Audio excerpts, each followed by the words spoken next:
अभी जो बंगाल के जो नेता जो तृणमूल कांग्रेस छोड़कर बीजेपी ज्वाइन करने के बारे में बात कर रहे थे, कुछ ही दिनों पहले उनके घर में ईडी का छापा पड़ा था।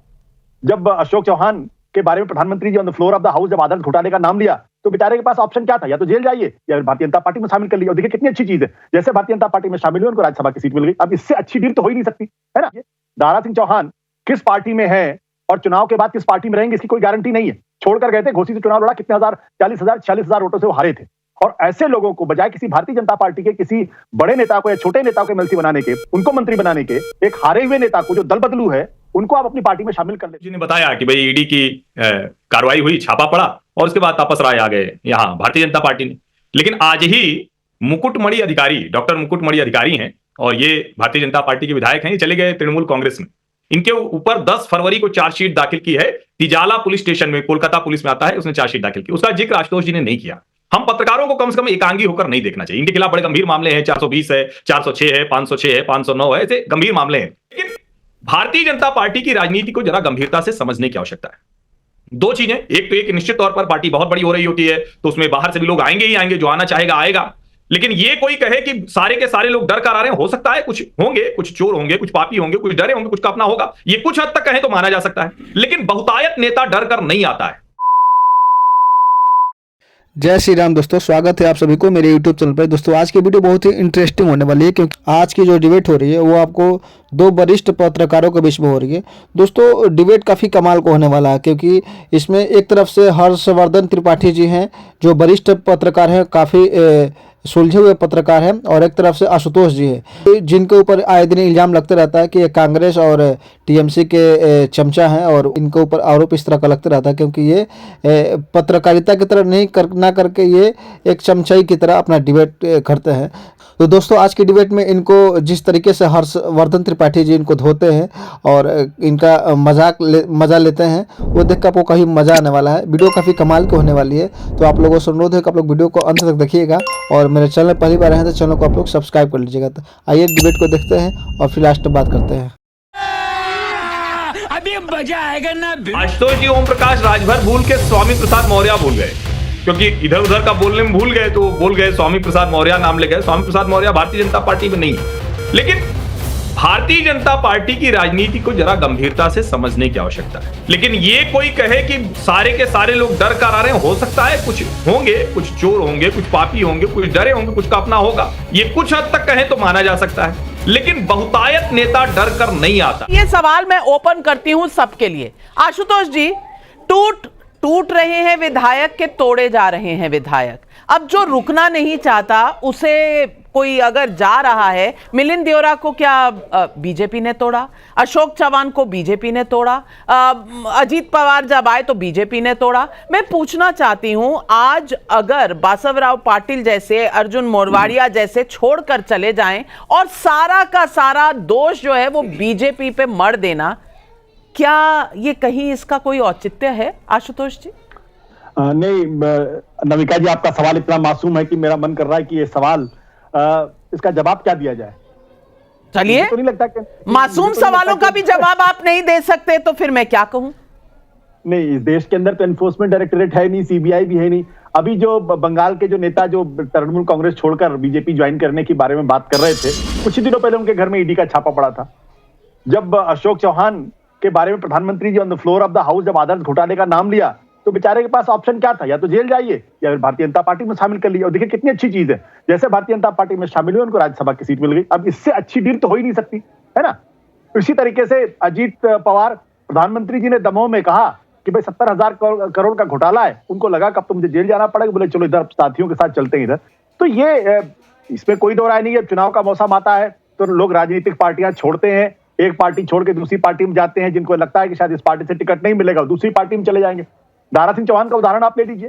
दारा सिंह चौहान किस पार्टी में है और चुनाव के बाद किस पार्टी में रहेंगे इसकी कोई गारंटी नहीं है। छोड़कर गए थे, घोसी से चुनाव लड़ा, कितने हजार, 40,000 46,000 वोटों से वो हारे थे। और ऐसे लोगों को बजाय किसी भारतीय जनता पार्टी के किसी बड़े नेता को या छोटे नेता को एमएलसी बनाने के, उनको मंत्री बनाने के, एक हारे हुए नेता को जो दल बदलू है उनको आप अपनी पार्टी में शामिल कर लेते हैं और फिर उनको मंत्री भी बना देते हैं। स्वामी प्रसाद मौर्य बनने के फौरन बाद कह रहे प्रधान मुख्यमंत्री के पास सबसे ज्यादा पावर मेरे पास है। तो अब अगर इनके बल पे अगर आप भारतीय जनता पार्टी जीतने का सपना देख रही है तो भारतीय जनता पार्टी को मुबारक हो। दिक्कत क्या है, कांग्रेस पार्टी ने एग्जैक्टली यही पॉलिसी अपनाई थी जब कांग्रेस पार्टी सत्ता में थी। और आज कांग्रेस पार्टी की जो स्थिति है वो इसी वजह से है क्योंकि उनके अपने लोगों को लगा कि हमको जो है वो जो ओरिजिनल कार्यकर्ता है उनको भाव नहीं मिल रहा है। तो ये जब सत्ता में कोई पार्टी होती तो जीत का नशा होता और हर हालत में जीतना चाहते हैं। आशुतोष जी मैं क्या कहूं आपको, मतलब पुरानी दादी माँ जैसी मेरी कहती थी ना, वारी जाऊं आपके जवाब पर। मासूम मेरा सवाल था या मासूम आपका जवाब है, समझ ही नहीं आ रहा। हर्षवर्धन त्रिपाठी जी आप बता दीजिए कि इतना मासूम आशुतोष आज कहां से आ गया है, क्योंकि दल बदलू उनको कह रहा है जो बीजेपी में गए हैं। जब वो समाजवादी पार्टी में जाते हैं तो दल बदलू नहीं होते, तब चाणक्य नीति होती है। बीजेपी में जाते हैं तो ईडी आ जाती है। मिलिंद देओरा पे कौन सी ईडी थी भैया, अर्जुन मोरवाडिया पर कौन सी ईडी थी भैया, ये मासूम आशुतोष जी बता नहीं पाए। हर्षवर्धन त्रिपाठी जी आप कोशिश करिए, शायद एक्सप्लेन कर पाए। देखिए नविका जी, मैं जो आशुतोष जी ने कहा उसको बहुत लोग स्वीकार करेंगे कि भाई कोई भी पार्टी है वो अपने कैडर का ध्यान रखे, लेकिन जब आशुतोष जी भारतीय जनता पार्टी के कैडर का ध्यान रखने लगते हैं तो हमको लगता है थोड़ा कैडर चिंतित होता होगा। अब जैसे आशुतोष जी ने बताया कि भाई ईडी की कार्रवाई हुई, छापा पड़ा और उसके बाद तापस राय आ गए यहाँ भारतीय जनता पार्टी ने, लेकिन आज ही मुकुटमणि अधिकारी, डॉक्टर मुकुटमणि अधिकारी हैं और ये भारतीय जनता पार्टी के विधायक हैं, ये चले गए तृणमूल कांग्रेस में। इनके ऊपर 10 फरवरी को चार्जशीट दाखिल की है, तिजाला पुलिस स्टेशन में, कोलकाता पुलिस में आता है, उसने चार्जशीट दाखिल की। उसका जिक्र आशुतोष जी ने नहीं किया। हम पत्रकारों को कम से कम एकांगी होकर नहीं देखना चाहिए। इनके खिलाफ बड़े गंभीर मामले हैं, 420 है, 406 है, 506 है, 509 है, ऐसे गंभीर मामले हैं। लेकिन उससे आगे की बात आशुतोष जी ओम प्रकाश राजभर भूल के स्वामी प्रसाद मौर्य भूल गए, क्योंकि इधर उधर का बोलने में भूल गए तो बोल गए स्वामी प्रसाद मौर्य नाम ले गए। स्वामी प्रसाद मौर्य भारतीय जनता पार्टी में नहीं। लेकिन भारतीय जनता पार्टी की राजनीति को जरा गंभीरता से समझने की आवश्यकता है। दो चीजें, एक तो एक निश्चित तौर पर पार्टी बहुत बड़ी हो रही होती है तो उसमें बाहर से भी लोग आएंगे ही आएंगे, जो आना चाहेगा आएगा। लेकिन ये कोई कहे कि सारे के सारे लोग डर कर आ रहे हैं, हो सकता है कुछ होंगे, कुछ चोर होंगे, कुछ पापी होंगे, कुछ डरे होंगे, कुछ का अपना होगा, ये कुछ हद तक कहें तो माना जा सकता है। लेकिन बहुतायत नेता डर कर नहीं आता है। वो बुरे से बुरे हाल में भी शरद पवार हो जाता है, इतने आरोप लगे हो खड़ा हो जाता है, कहता है ठीक है हम ईडी के खिलाफ लड़ेंगे, कोई भी हो, ये बहुत कोई छिपी हुई बात नहीं है। लेकिन जब उसको लगता है कि हमारी राजनीति ही खत्म हो रही है, आज भारत में नेताओं का, विशेष करके राहुल गांधी की अगुवाई में खड़े नेताओं को ये लगने लगा है कि हमारी राजनीति खत्म हो रही। और एक बात जिसकी तरफ कम लोगों का ध्यान जा रहा है, पिछले कुछ समय से मैं नरेंद्र मोदी की राजनीति को जो फॉलो कर रहा हूं नविका जी, और इसको मैं आज कह रहा हूं, आप ध्यान से देखिए, एक नेशनल गवर्नमेंट जैसी स्कीम पे नरेंद्र मोदी काम कर रहे हैं। किस किस दल के लोग छोड़ कर आ रहे हैं उसको छोड़िए, जो उनके साथ नहीं है उनको भी वो साथ लेकर आ रहे हैं। 2024 का चुनाव भारत की राजनीति के लिहाज से 1952 जैसा दिखने वाला है। ये अवसर सिर्फ जवाहरलाल नेहरू को मिला था, वो तो खैर बिना चुनाव के भी प्रधानमंत्री एक बार बन गए थे, शुरू में तो सीधे सत्ता उनको मिल गई थी, लेकिन चुनाव के बाद भी कि आप सबको साथ ले सकते हैं। उस वक्त दूसरे दल थे नहीं, उनकी वो हैसियत नहीं थी। लेकिन नरेंद्र मोदी डेमोक्रेटिकली देश में एक बड़ा जनमत हासिल करते हैं, दूसरे विचार के लोगों को भी अपने साथ लेकर आते हैं, और उसमें जिस जातीय क्षेत्रीय समूह की बात की जाती है वो भी नरेंद्र मोदी के साथ आज शामिल है। तो आपके कहने का मतलब हर्षवर्धन त्रिपाठी जी, राहुल गांधी भी शायद बीजेपी में शामिल हो जाएंगे, क्या आप ये बताना चाह रहे हैं देश को? आप आशावादी हैं कि 24 के चुनाव के बाद राहुल गांधी बस रह गए, वो भी आ जाएंगे बीजेपी में? नविका जी, राहुल गांधी नहीं रह गए, उनके साथ एक बड़ी जमात है। और मैं फिर से कह रहा हूं, आपको राजनीति करनी है तो उसका स्पेस है। और राहुल जी तो देखिए, मैं राजनीति के लिए उनको मिसफिट मानता हूं, मेरा ये विचार आज तक बदला नहीं है। उनको जबरदस्ती उनकी माता जी, उनके घर परिवार वाले धक्का दे के कांग्रेस का एक बुरा हश्र होने का ये भी नतीजा है। उनको पता ही नहीं, डॉक्टर राजेंद्र प्रसाद को सोमनाथ मंदिर के जीर्णोद्धार के समय नहीं जाने दिया था जवाहरलाल नेहरू ने, और आज वो दुखी है कि द्रौपदी मुर्मू जी नहीं दिखी अयोध्या में। अरे सोनिया जी चली गई होती, उनको कौन मना किया था कि ये इटली से आई है इस वजह से नहीं जाने दे रहे? कमाल की बात करते हैं, वो करें आदिवासी होने की वजह से द्रौपदी मुर्मू को नहीं जाने दिया।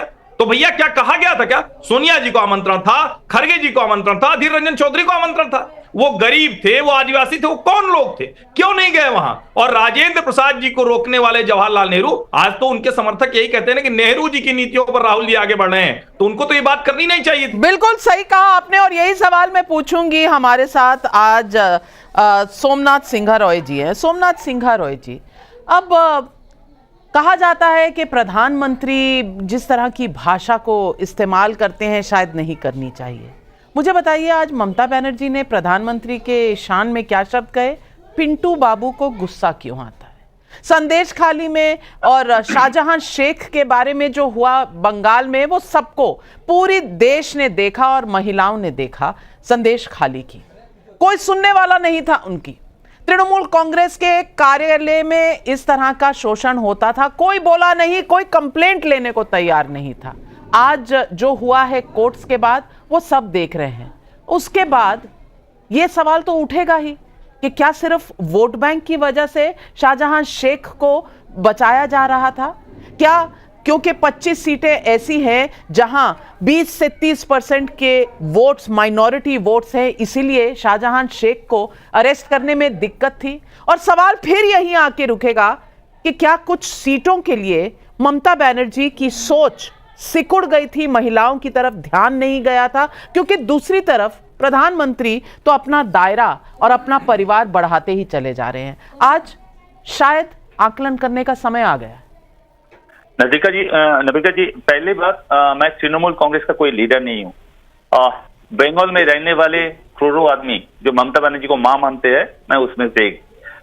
तृणमूल कांग्रेस का कोई बूथ स्तर में भी मेरा कोई पद नहीं है, तो मैं तृणमूल कांग्रेस का लीडर नहीं हूँ। मैं बंगाल में रहने वाले एक आम आदमी हूँ। बस बात आप लोग लिख रहे हैं यहाँ पर तृणमूल कांग्रेस के लीडर, ये गलत है। दूसरा बात जो है, मैम, कल मोदी जी का भाषण सुन रहा था, मैं उनका फैन हूँ, उनका भाषण सुन रहा था मैम। वो उन्होंने बोला है, उन्होंने जब छोटा सा बच्चा था तब झूला लेकर निकल गया था, रास्ते में कोई पूछते थे उनको खाने का बारे में, वो खाना मिलता था, वो खाना खाते थे। वो था एक जमाना मैम। और अभी क्या होगा? कोई बच्चा झूला लेकर रास्ते में निकलेंगे, किसी का दरवाजा सामने जाएंगे, तो वो आदमी पहले पूछेंगे, एक तुम हिंदू हो और मुसलमान, तुम हिंदू हो, तुम छोटा जात हो, बड़ा जात, ओ तुम छोटा जात हो, तुम यहाँ से निकल जाओ। नहीं, मैं मुस्लिम हूँ। मुस्लिम हो तो पाकिस्तानी होगा, तुम पाकिस्तान से आया, चलो यहाँ से निकल जाओ। उस जमाना था जिस टाइम में मोदी जी एक झूला लेकर रास्ते में निकलने का बाद आम आदमी खाना देते थे, कुछ नहीं पूछते थे जात पात का बारे में। लेकिन बीजेपी गवर्नमेंट आने का बाद अभी कुछ भी करो, तुम क्या खा रहे हो, क्या पढ़ रहे हो, कहाँ जा रहे हो, सब में ये जात पात का अलग से देखते हैं। और मैम, आप बोल रहे हैं ममता बनर्जी जो भाषा, हाँ, दीदी दीदी बोलना छोड़ दिया मोदी जी ने, अच्छा किया। शाहजहां का बारे में आप बोल रहा था, मैं सुन रहा था मैम। अभी मेरा पास जो रिकॉर्ड है उसमें 1 घंटे में पूरा देश में 51 महिला का ऊपर अत्याचार होता है 1 घंटे में। सिर्फ ये नहीं है मैम, जो एमपी है ना, जिसका सपोर्ट में मानती हूँ इस देश में बहुत से बलात्कार होते हैं, बहुत से रेप होते हैं, लेकिन कितने पॉलिटिकल पार्टी के दफ्तरों में होते हैं, इनकी गिनती आपको पता है सोमनाथ सिंघा रॉय जी? तृणमूल कांग्रेस के पार्टी ऑफिस में ये काम होता था। जवाबदेही होती है कि नहीं वहां की सरकार की? दोस्तों, आई होप कि आप लोगों ने वीडियो अंत तक देखा होगा। दोस्तों, आप लोग कमेंट करके बताइए कि आपको ये डिबेट कैसी लगी, और मेरे चैनल में पहली बार आए हैं तो मेरे चैनल को आप लोग सब्सक्राइब कर ले, अपना प्यार आशीर्वाद दें और वीडियो को लाइक जरूर करें।